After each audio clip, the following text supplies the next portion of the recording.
Ni kitu gani ambacho ulishawahi kufanywa na mpenzi wako kikakuumiza mpaka ukajutia kwa nini ulikuwa naye kwenye mahusiano?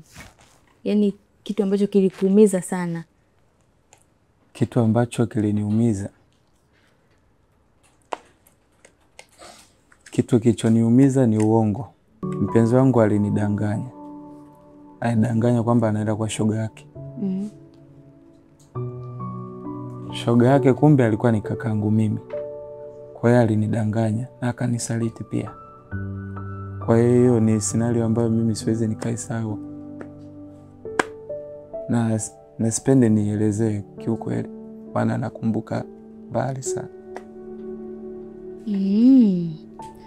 Sasa hapo kwenye kukuchiti nategemeana. Ina maana kakako alikuwa ajui kama wewe ni mpenzi wako? Anajua. Alikuwa anajua. Ila sijui nini kilitokea. Sijui ni tamaa, sijui ni nini.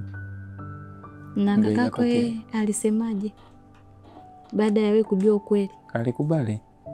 Alikubali ni kweli kuwa wana mahusiano. Na wewe sasa, sawa mpenzi wako hujamsamehe, na kakako vipi, ulimsamehe au haukumsamehe pia? Kakaangu nilimsamehe. Najua damu ni nzito kuliko maji. Hatuwezi kugombanishwa na mwanamke. Hivyo nilimpa option moja tu. Yule mwanamke aidha achague kubaki na mimi au achague kwa na kaka yangu. Mwisho wa siku akamchagua nani? Alimchagua kaka yangu.